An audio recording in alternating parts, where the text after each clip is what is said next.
Привет. Ребята, я такой лох сегодня. Такое классное видео собиралась снимать. Собиралась читать рассказ из одной из моих самых любимых книжек, но не смогла его найти. Ну как? Не смогла найти эту книжку на русском. Оказывается, нет перевода ее на русский. Я села, нашла у себя копию на английском, думаю, я сейчас переведу. Потом такая, я сейчас вообще всю книжку переведу. А потом такая, блин, слушайте, уже почти 9 вечера, какую я книжку сейчас буду переводить? Поэтому рассказываю своими словами. Именно эту книжку мне подарил парень, с которым мы не так долго встречались, но я его прям запомнила по этой книжке. Это очень символично было, потому что за пару лет до этого мне другой парень подарил другую книжку, которая стала моей самой-самой любимой. Это так волшебно, мне кажется, что ни тот, ни другой парень, что я им на самом деле не особенно нравилась. Мы там, что-то как-то встречались, вот как-то и разбежались. Но они мне такие книжки подарили, не знаю, либо прямо заглянули в глубину моей души, либо, действительно у нас было что-то вот это общее. Либо, может, они вообще пришли в мою жизнь просто, чтобы подарить мне эти книжки и разойтись со мной. Очень хорошо. Книжка, которую мне первый подарил парень, которую я прям запомнила на всю жизнь, называется «Цветы для Элджерона». О, ребята, кто читал, напишите в комментариях, сколько раз вы ее читали, потому что я не верю, что если ты читаешь «Цветы для Элджерона» один раз, то ты можешь на этом и остановиться. Ты ее будешь перечитывать всю жизнь потом. Поэтому пишите, сколько раз вы ее перечитывали и сколько раз вы плакали каждый раз, когда ее читали. Блин, такая классная книжка. Она написана как дневник парня, которому около 30, по-моему, но у него он какой-то слабоумный, какой-то непонятно слабоумный. И книжка начинается с того, что он говорит, пишет корявым почерком с ошибками: «Меня сегодня доктор попросила начать вести дневник, потому что я теперь участвую в эксперименте, который сделает меня очень умным». И вот каждая запись в книжке — это как запись из его дневника. Он с какими-то там умственными расстройствами, ему делают операцию, и он с каждым днем становится умнее, умнее и умнее, пока он не достигает абсолютнейшего пика ментального развития. Он там за 2 часа выучивает немецкий, чтобы прочитать Гёте в оригинале. Параллельно пытается завести с кем-то какие-то отношения. Параллельно переживает всю ту боль, каким кретином он был, пока не наступает кульминационный момент, когда оказывается, что с сегодняшнего дня его развитие будет, как сказать, твою мать, не замедляться, а типа в обратную сторону возвращаться, будет, что он теперь будет тупеть. Он это понимает, он на самом пике своего интеллектуального развития отчетливо понимает, что с сегодняшнего дня он начинает тупеть и будет возвращаться обратно в то, кем он был до этого. И так и происходит. И ты все это читаешь из его дневника. Это сумасшедшая книжка. Но сегодня я историю собиралась читать из другой книжки, не из этой. Другая книжка называется «Iron and Silk» — «Железо и шелк». Она очень милая. Если кто-то ее видел на русском, пожалуйста, сделайте ссылку, чтобы мы все пошли ее почитали на русском. Если кто читал на английском, тоже расскажите. Мне кажется, она вам всем очень понравится, потому что в ней такие короткие записи с такими же мыслями, как мы с вами здесь обсуждаем. Она вот как-то по духу такая же. Мне тоже прямо в сердце попала. Парень, который ее написал, американец, в 86-м году. В 86-м году он ее написал. За там сколько-то лет до этого он поехал в Китай, потому что он ёбнутый. Он американец, ему там что-то под 30. Он такой белый, накачанный, блондин, голубоглазый, высокий, по-моему, еще. А его повернуло, прям переклинило на азиатской культуре. Знаете, есть вот эти, которые там аниме, иероглифы, и что там у них еще есть? Очки, борода на шее, вот это. А он типа красивый, такой, боевые искусства, он там ушу, укушу, китайский выучил, каллиграфию выучил, с палкой умеет драться, и такой все, типа, я не могу жить в Америке, я не понимаю, почему я родился в Америке, я поеду в Китай преподавать там английский. Ну вот, наверное, то ли в начале 80-х, то ли в конце 70-х, как-то так, то есть относительно недавно. Работы такие, в принципе, есть. Вы наверняка тоже все знаете кого-то, кто поехал в какую-то страну учить какой-то там, преподавать какой-то язык. И вот он также поехал в Китай преподавать английский, но взрослым. И ему, во-первых, было интересно поехать, чтобы там дальше учить каллиграфию, боевые искусства, ушую, пушу. И заодно вот ему прямо там вся культура была интересна. И он пишет такие рассказы, там, где он балдеет от того, какая бюрократия происходит в железнодорожном вокзале. Что там же коммунизм был такой, ну, долго, сильно, ну, до сих пор, наверное, есть. И ему это все очень мило, забавно, и они для него все очень милые и забавные. И он преподает английский преподавателям в местном университете. И они такие очаровательные непонимашки, разговаривают с ним на корявом английском, он с ними потом, как оказалось, на своем корявом китайском. У него там появляется какая-то девушка. Рассказ, который я хотела прочитать сегодня, я не читала, наверное, лет 10. Я его сейчас вам перескажу, но его, конечно, нужно читать. Рассказ из этой книжки называется «Пекинская утка». Или как утка по-пекински. Он задал домашнее задание своим студентам, то есть взрослым преподавателям университета, написать сочинение на английском языке, момент, который вам больше всего запомнился в вашей жизни, в этой серии «Как я провел это лето». И один из его студентов зачитывает свое сочинение на уроке перед всеми и говорит: самый лучший день, который мне запомнился в моей жизни, это когда меня пригласили там в какое-то министерство чего-то там, министерство библиотек, и нам закатили огромный пир, нас пригласили, нас награждали, а потом, когда мы вот подошли к столу, на столе стояла утка по-пекински.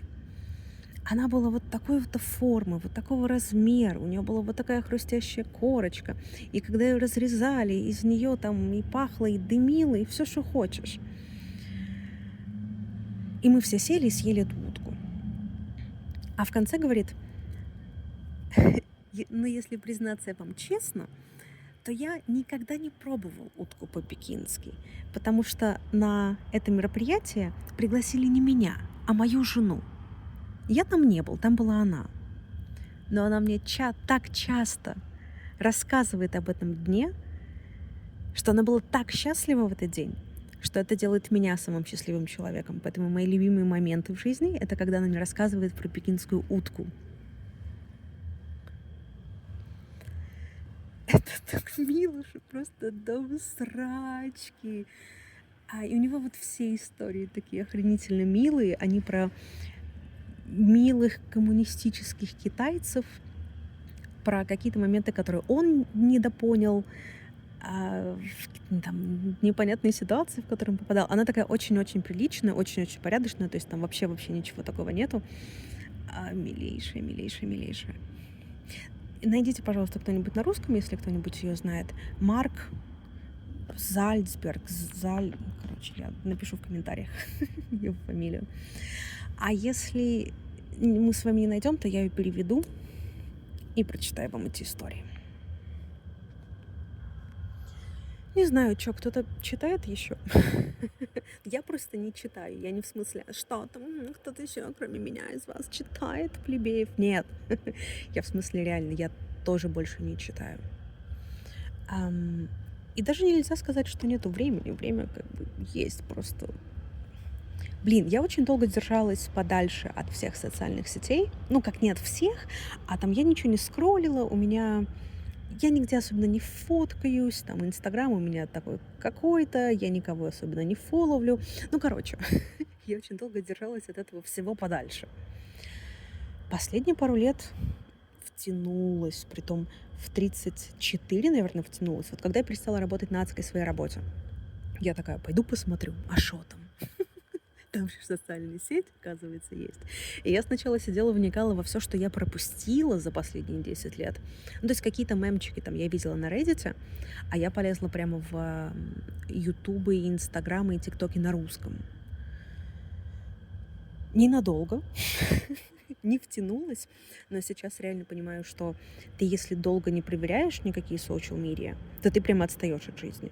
То есть там раз в неделю, раз в 2 недели нужно пойти там. Новости я читаю раз в месяц. Ну, потому что их просто слишком много, честно. Их слишком много, и каждый день конец света. Поэтому я просто раз в месяц захожу и смотрю, случился конец света или нет. Что там обещали во вторник, а сегодня что, воскресенье? Ничего не, все нормально. Но первым делом я иду даже не на новостные сайты читать, потому что, ну, опять же, там непонятно, тебе там редко дают топ-10 главных новостей за месяц. Мне просто дайте, что там, что я пропустила. А поэтому я иду на Reddit, на subreddit теории заговора.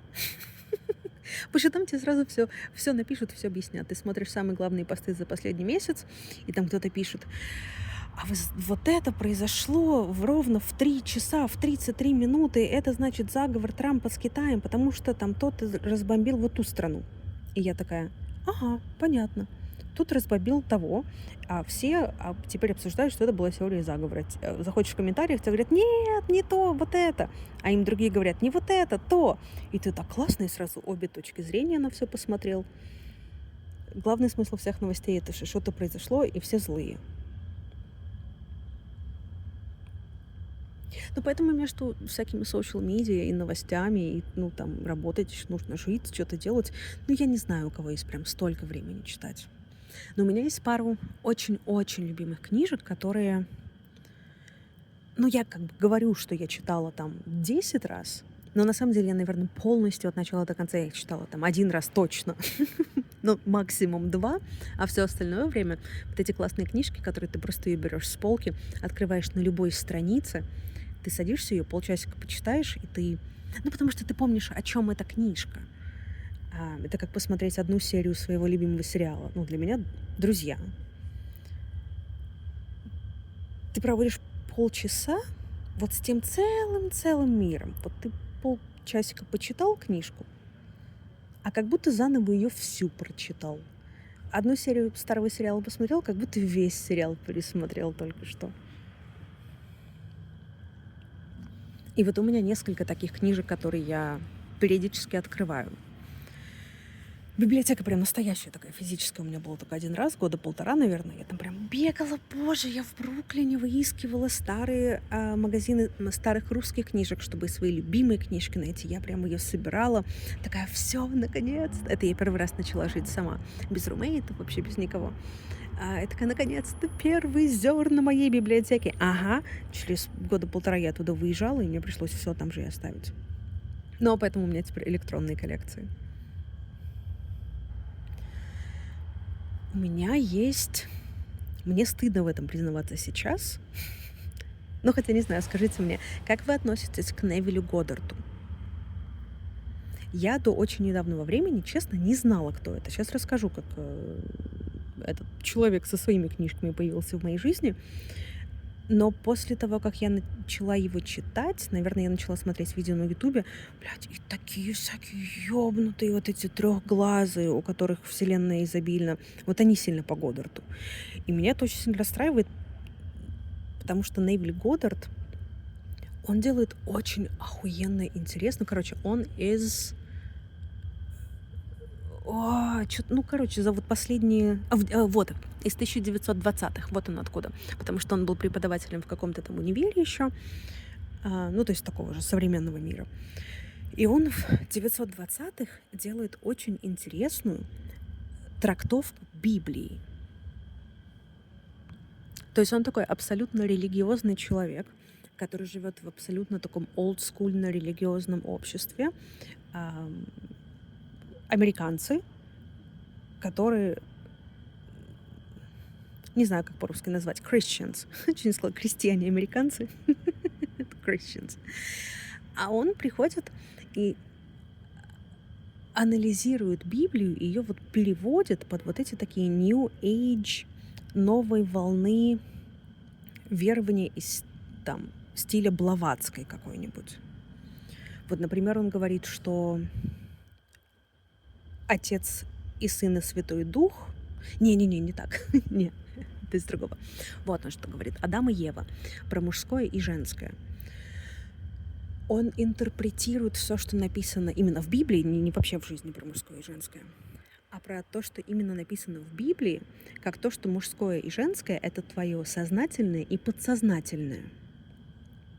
Я не знаю, может, все об этом уже думали с такой стороны. Я никогда об этом так не задумывалась. Вот он первый человек в моей жизни, который привел такой пример. Вот он из тех, кто верит, что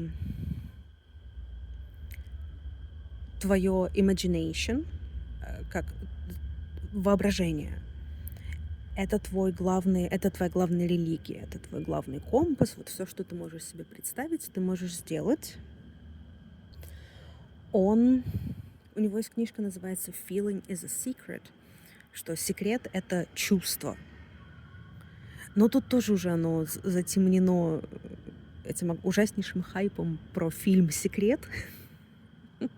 Но типа как сама идея в 920-м написать, это тоже интересно, что вот он говорит «feeling is the secret», тебе нужно сначала почувствовать что-то, а потом оно начинает материализироваться. И мужское и женское в Библии, по его трактовке, это сознательное и подсознательное, и тебе нужно их подружить. И он прям говорит, типа, это не то, что типа моя трактовка, типа вот что они имели в виду. И его нужно подружить, чтобы ты мог сознательно, своим сознательным влиять на свое подсознательное. И ты даже можешь сделать это во сне, перед сном, ну, все, что мы с вами уже, наверное, слышали там в новомодных медитациях. Он очень прикольно пишет старым языком, во-первых, а во-вторых, мне этот Невиль Годдард пришел очень странным образом. Знаете, как когда люди едут на Бали, у них там крышу немножко сносят. Вот это, к сожалению, случилось со мной. При том, что я держалась до последнего. Я поехала на Бали сама и ни с кем не собиралась знакомиться. Я там пробыла, я не знаю, 4-5, может, месяцев, может, 6. Короче, я один раз продлевала визу. Сколько-то так. И я немножко там все объездила. Первые 2 недели я встретилась с подружкой, потому что мы с ней типа познакомились в Нью-Йорке. Она много лет назад уехала в Австралию, и мы с ней просто очень много лет не виделись. И вот мы на 2 недели встретились там, а все остальное время я поехала просто жить в лесу. Я так делаю иногда. Я ни с кем не разговаривала, я не заходила даже в свой телефон, я ни с кем не знакомилась, я не ходила ни на какие пати, я держалась подальше вообще от всех. Я выходила позавтракать, посидеть долго в кафешке. Я писала книжки, я сидела, смотрела в стену. Честно, я не делала там особенно ничего. Это было восхитительно. И ни с кем. Это было еще лучше. Пока в одну какую-то ночь я сняла такой прикольный маленький отельчик. Я в нем была одна. А он такой, типа, ты заходишь в главные ворота, там много таких отельчиков, ты заходишь в маленькие ворота, у них клочок земли, и на этом клочке земли не один домик, там он многоэтажный, и у тебя внутри одного домика там разные комнаты, ну, как обычно в отелях или там в доме с квартирами.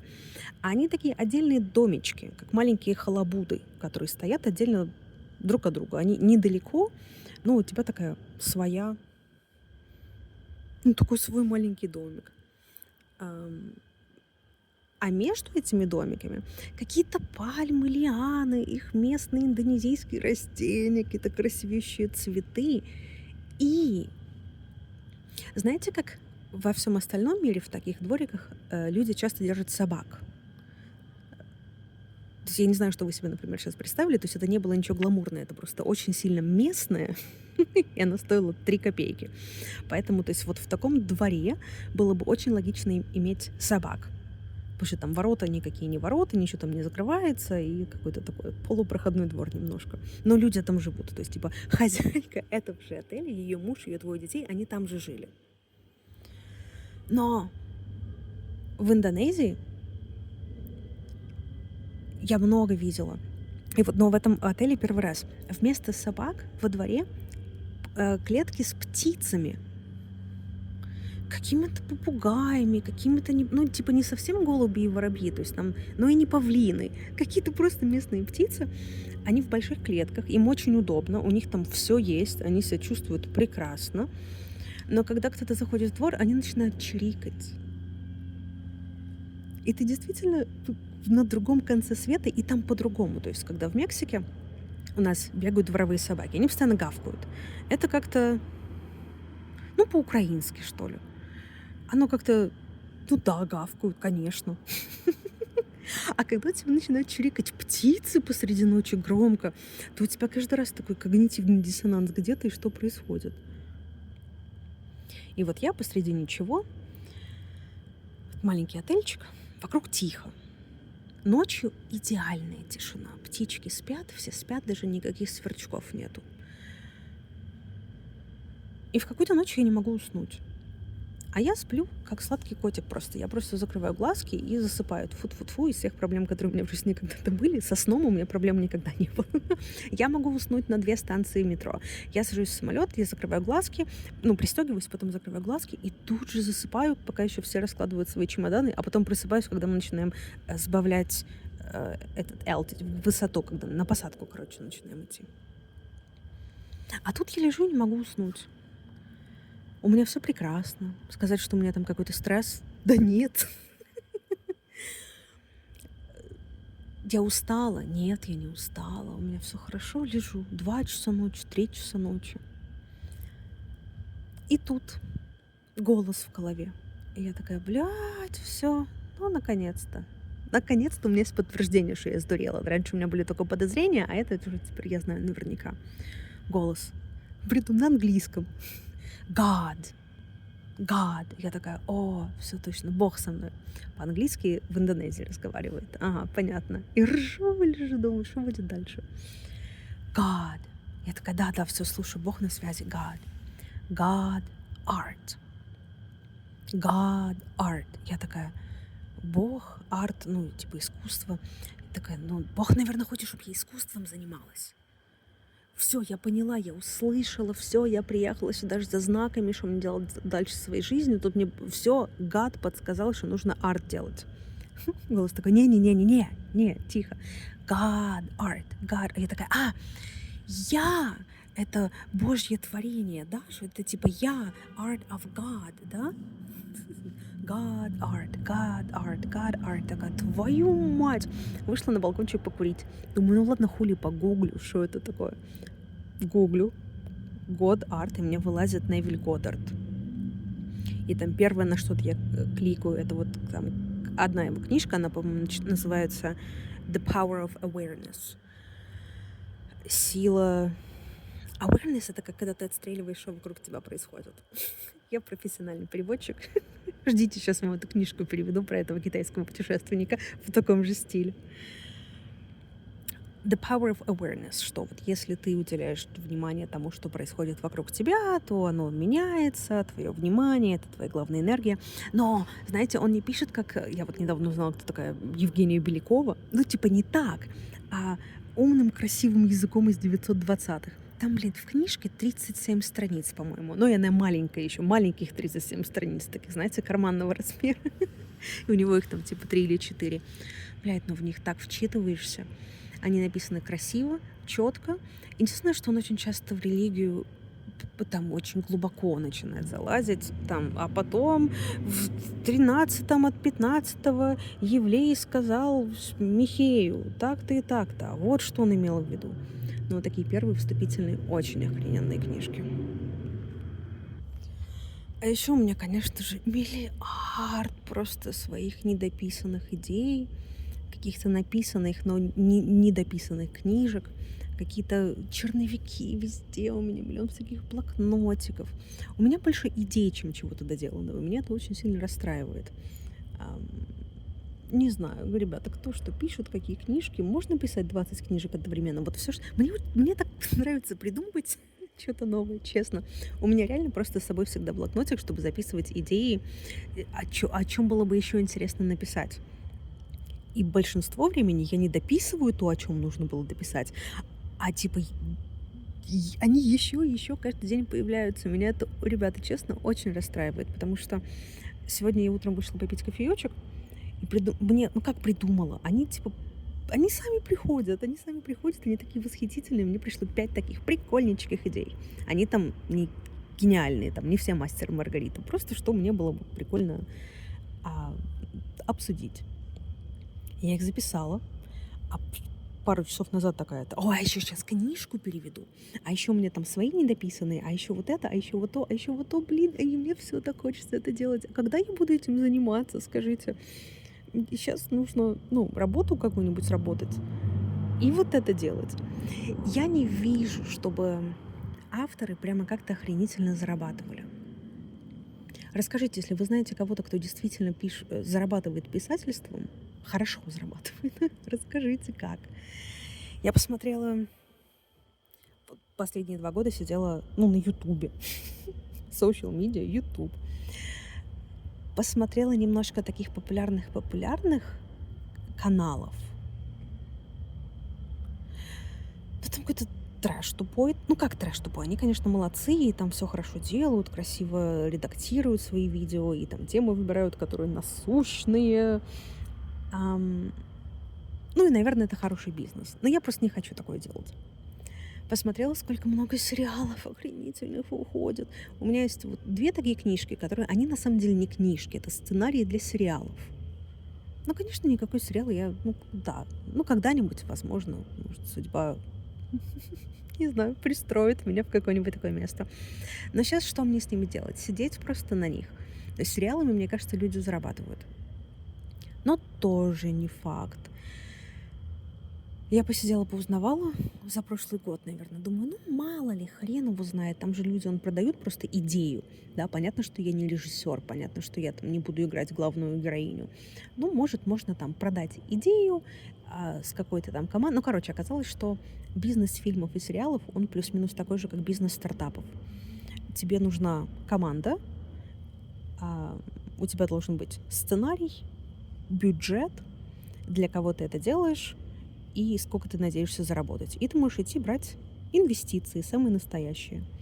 Их выдают сейчас, вот Netflix дает деньги. Ну, то есть что такое купить у тебя идею?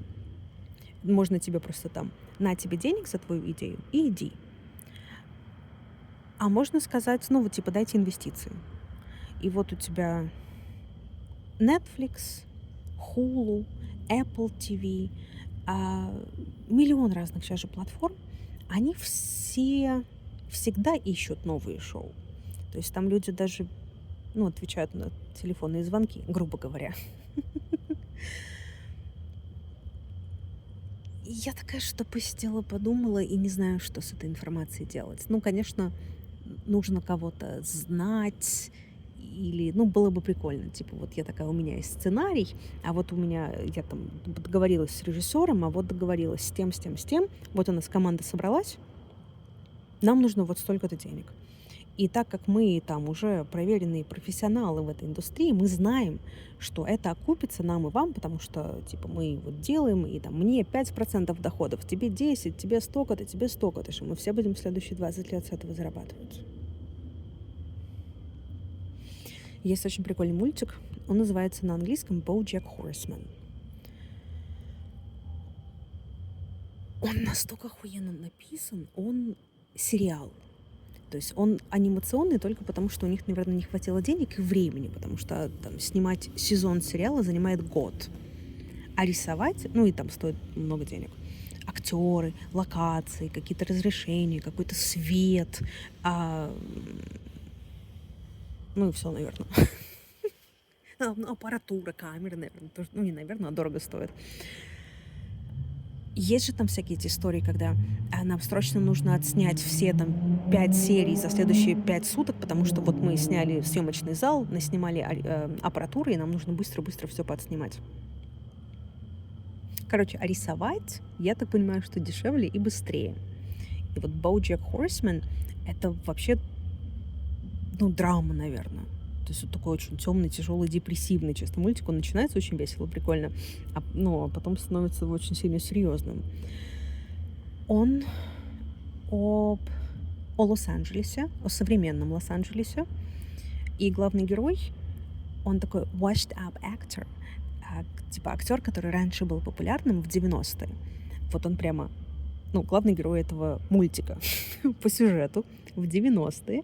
Он играл главную роль в очень популярном ситкоме, там, в каком-то, ну, типа сериале из 90-х. А с тех пор ни хера не делал. Вот он заработал тогда денег, а сейчас бухает и не знает, куда себя деть. И сериал про него, его агента, и там есть типа и дурацкие, смешные, ну, такие мультяшные приколы, но очень много на самом деле показывает очень смешного про закулисный мир шоу-бизнеса в Лос-Анджелесе. Такой в стиле Californication, наверное. Вы, кстати, смотрели Californication? Я посмотрела первую серию, когда там чья-то приемная дочка начала приставать к бойфренду своей мамы, и я такая, ой, понятно. Можно порно пойти посмотреть просто. BoJack Horseman — очень прикольный мультик. Если вы смотрели на русском, оставьте кто-нибудь, пожалуйста, ссылку, где его можно всем посмотреть на русском. Я уже сидела и думала, может научиться там AI же сейчас начали видео такие классные делать. Ни хера они, короче, не классные, ни хера они не работают, потому что я уже очень давно думаю, как мне... Типа так, истории у меня есть, они такие все там разные персонажи, много чего происходит. Нужна какая-то картинка, рисовать я не умею, а вот же там есть там Veo 3, тоже чат GPT делает видео, все сейчас делают видео. Такая, о, прикольно, вот сейчас уже с минуты на минуту технический прогресс дойдет до того момента, когда я просто смогу загрузить свою историю, а оно само там что-то слепит картинку. Блядь, нихера. Вот все те видео, там, где руки-ноги у всех двигаются, которые такие эти фотореалистичные, они вообще не понимают инструкций, то есть там сказать, там вот фоточку сгенерировать, ну, оно работает, короче, как, ты генерируешь фоточку, а потом эту фоточку превращаешь в видео, ну, плюс-минус. И ты задаешь, типа, такие же параметры на видео, как ты задаешь на фотку. Да, ты говоришь, там, 2 человека, один такой, другой такой, стоят в такой-то локации. Вот это оно понимает. А как только ты начинаешь говорить, один человек подходит к другому, или там, этот человек говорит, а второй смеется. Этот улыбнулся, а этот все начинает ломаться. Оно, короче, тебе картинку даст и будет двигаться, как оно захочет. Вот типа и все. У меня есть еще одна программа, называется Фильмора. Она из тех, на которые нету подписку, ее просто нужно купить, и она типа твоя стоит у тебя на твоем компьютере. И в нее можно загрузить текст, но там что-то по 5 предложений за раз. Можно загрузить аудио по 1 минуте за раз. И оно тебе наделает на нее типа рисованных картинок, которые не двигаются. Типа ты можешь выбрать какой-то стиль, там, мультяшный, или там стиль такой там темный, или веселые, солнечные, какие-то радостные, мотивационные картинки. И он тебе, в принципе, подберет, прям прикольно подберет. Я какую-то историю писала, типа, детективная история, что, а потом там она подходит к телефону, а на столе лежит записка, на которой написано то-то и то-то. И это у меня было просто в тексте, и Фильмора уловил, и у меня был кадр, прямо, типа, женская фигура. Сначала, типа, кадр женская фигура как будто подходит к телефону, но это типа картинка, это не видеокартинка. А следующий кадр — телефон, бумажка, и на ней написана вот записка, то, что я сказала. То есть, ну, такое чуть поумнее. Но я не знаю, ребята, вы бы стали смотреть историю, на которой картинки просто типа как слайд, ну, не движущиеся картинки двигаются. Ну, тоже как-то тупо. Никто не хочет со мной снимать сериалы. Самое, конечно, обидное, что это занимает все очень много времени, но не в смысле, что это все занимает много времени. Мне этот процесс очень сильно нравится. В смысле, что это движение к какому-то заработку тем, что ты пишешь, и тем, что ты создаешь. То есть я не вижу там на горизонте никакого ничего. Книжку, знаете, продавать, если у тебя нету там 7 миллионов фолловеров, то ты просто неизвестный человек, идешь там, купите мою книжку. Ну, кому нахер нужна твоя книжка? Ам, Типа, я хорошие, красивые видео так и не научилась делать.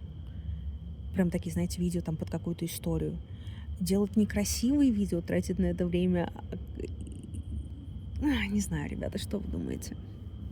Как вы считаете, то, что тебе нравится, нужно ли, вот то, чем тебе нравится заниматься, нужно ли его выжимать и дожимать до такого состояния, чтобы оно начало приносить тебе какой-то доход, либо оставить его в покое, не портить хорошее дело деньгами и типа делать то, что тебе нравится для души, это хобби. А работать, идти на работу. За деньгами идти на работу, а за душевным удовлетворением писать самой себе историю.